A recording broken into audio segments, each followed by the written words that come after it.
Hey, what's going on YouTube? I'm going to show you how to install and configure Mysql on a Mac, and this will work for any version. And also at the end, I'm going to show you how to edit or change that password as well. Alright, so let's get started. First, you're going to go to dev.mysql.com, just like that. Hit enter. And you're going to click on download, which is the middle tab here. And then click on MySQL Community Server, it's the top link.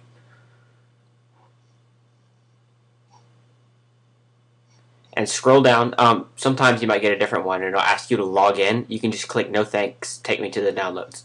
But it didn't do that for me. So here you're going to select whatever version of Mac you have, and if you don't know, you can come up here to this little Apple symbol up here and click on About This Mac, and it'll tell you everything you need to know.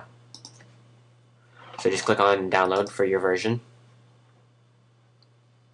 There we go. It said no thanks, take me to the downloads. Alright. And it's going to give you some to pick from. You can pick any depending on what country you're in, whatever server you want from. It's best to pick from an FTP server. They're generally faster. And I'm going to save this to my desktop.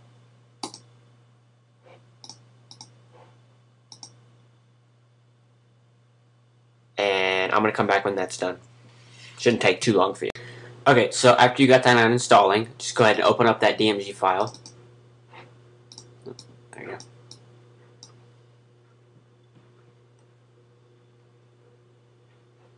Alright, and then this is going to pop up, and we're going to install all three of these objects here.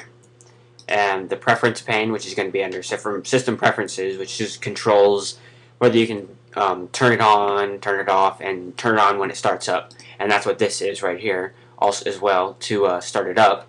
And then over here, we have the MySQL package itself. So this is what I'm going to click on first. Doesn't really matter. Hit continue, continue, continue, agree. And under destination select, if you see something different here, sometimes I get like a little folder right here. Another menu should pop up right about here that says change install location, and make sure it's under the Macintosh disk. And go ahead and install that. I don't need to install that. Next, you're going to click on MySQL preference pane.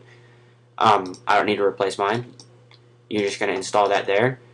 And the MySQL startup item. And you do the same exact thing as you did for this one over here. Once you've done that, go ahead and eject that little disk. And I'm going to delete this as well. Alright, once you've done that, first thing we need to do is open up System Preferences. And we're actually not going to MySQL. We're going to go to Sharing under Internet and Wireless here. It's like dead in the middle. And you want to make sure that web sharing is on. If it's not on, then this is not going to work. After that, you're going to go ahead and open up Terminal, and if you don't know where that is, it should be under Applications, Utilities, and you're going to type what I type. Oops. Sudo, super user do, MySQL _ secure _ installation. Type that right. And this is the password for the local computer. And there it is. You're not going to have a password. I have a password, so you're just going to hit enter. Alright. It's going to ask you to set a password if this is the first time you've ever installed MySQL. I've already got a password, so it's asking me if I want to change the root password, and I'm going to hit no. Once you set your password, the first thing it's going to come back and say is remove anonymous users. You're going to hit yes. And you're just going to keep hitting yes, or Y, until it's done. And when it's done, it'll say thanks for using MySQL. And that is pretty much it for being able to set the password. Okay, so say you don't like that password and you want to change it. I'm going to paste in a block of code here because it's kind of long and I don't feel like typing it. And you can feel free to pause the movie and go ahead and type it.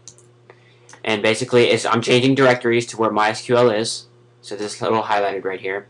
And right here where it says new password, that's what you're going to change your new password to. So you're saying change in the directory here. And then user, that's what this little -u is. Root, that's always the user for the local computer. P, password. And then right after password, space, whatever the password you want to be. And I'm just going to type password for now. Alright, now, this is asking you for your previous password. So whatever your previous password is, you're going to type that in and hit enter. And and everything come back is going to say nothing, at least for me. It might say query OK, 2 rows affected, who knows. But if you get an error, if you don't get an error, then obviously you did it right. And that's how you change the password. So now I'm going to hit clear. I'm actually going to change that back to what it was. No, I'll do that later. Just kidding. Alright, that's pretty much it, but the last thing I need to tell you is the root folder for MySQL on a Mac is always going to be under sites. And you need to know that because you won't be able to test anything for like PHP or any server-side code without knowing the root folder.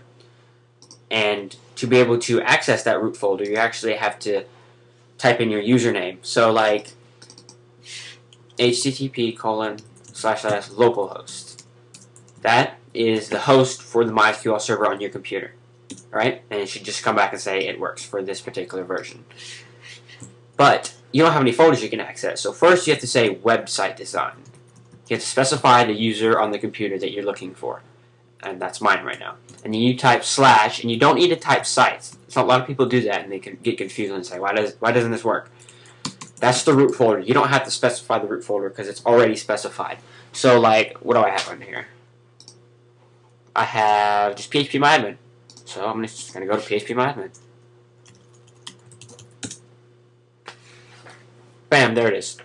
That's just how it is, and log in and all that good stuff. Oops. Just changed my password, I forgot. So, I hope that was really helpful to you. Thanks for watching and subscribe.